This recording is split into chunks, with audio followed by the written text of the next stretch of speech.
പിടിക്കപ്പെട്ടു കള്ളന്. ഇങ്ങനെ പിടിക്കപ്പെട്ടാൽ ഒരു വീട്ടുകാരന്റെ മുമ്പിൽ അകപ്പെടുന്ന ഒരു കള്ളന്റെ ഒരു മാനസികമായ സാഹചര്യങ്ങളൊന്ന് ആലോചിച്ച് നോക്കണം. പിടിക്കപ്പെടല്ലേ, ആക്രമിക്കപ്പെടും, ജീവൻ വരെ നഷ്ടപ്പെടാനുള്ള സാധ്യത ഉണ്ടല്ലോ.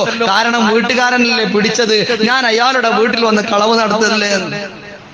റിഫായി ശേഖ് തങ്ങൾ വന്ന് ഈ കള്ളൻ ഗോതമ്പ് ചാക്കൊക്കെ നിറക്കല്ലേ, അയാളോട് പറഞ്ഞു, കൂട്ടുകാരാ, വിശപ്പിന്റെ കാഠിന്യം കൊണ്ടല്ലേ നിങ്ങൾ എന്റെ വീട്ടിൽ ഇത് മോഷ്ടിക്കാൻ വേണ്ടി വന്നത്. അപ്പോൾ ശൈഖ് അവറുകൾ പറഞ്ഞു, നിങ്ങൾ അത് അവിടെ വെക്കി, നിങ്ങൾ ചാക്കിലാക്കണത് ഗോതമ്പാണ്. നിങ്ങളുടെ വിശപ്പ് മാറ്റണമെങ്കിൽ ഇത് നിങ്ങൾ കൊണ്ടുപോകണം, കഴുകി ഉണക്കി പൊടിച്ച് മാവാക്കിയാലല്ലേ അതുകൊണ്ട് നിങ്ങൾക്ക് റൊട്ടി ചുടാൻ കഴിയുള്ളൂ. നിങ്ങൾ അത് അവിടെ വെക്കി, ആ സഞ്ചി അത് മാറ്റി വെക്കി. ഈ റൂമിന്റെ അപ്പുറത്തെ റൂമിൽ പൊടിച്ച് പാകമാക്കപ്പെട്ട മാവ് ഇവിടെ ഉണ്ട്, അത് ഞങ്ങൾക്ക് സഞ്ചിയിൽ നിറച്ചു തരാമെന്ന് പറഞ്ഞു.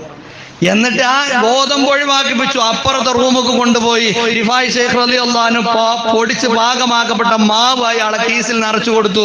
എന്നിട്ട് അയാൾക്ക് വയറ് നിറച്ച് ഭക്ഷണം കൊടുത്തിട്ടാണ് പെരീന്ന് പറഞ്ഞേക്കണത്.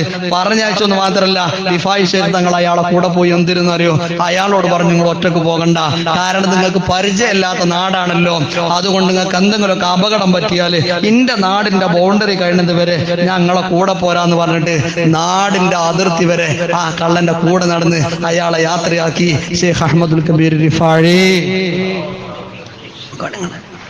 അയാളാകെ അമ്പരന്ന് എന്ത് ചെയ്യണമെന്ന് അയാൾക്ക് അറിയണില്ല.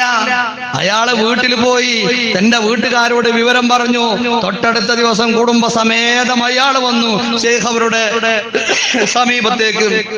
ആ മനുഷ്യനും ഷെയ്ഖ് അവരുടെ കൈ പിടിച്ചു പറഞ്ഞു, അശ്ഹദു അല്ലാ ഇലാഹ ഇല്ലല്ലാഹ് വ അശ്ഹദു അന്ന മുഹമ്മദർ റസൂലുള്ളാഹ്.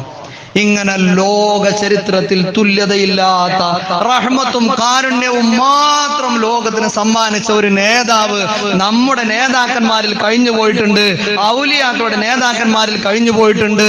ഈ ലോകത്തെ നിയന്ത്രിച്ച 4 ഖുതുബുകളിൽ ഏറ്റവും പ്രധാനപ്പെട്ടവരായിരുന്നു അശ്ശൈഖ് അഹ്മദുൽ കബീർ റിഫാഴി.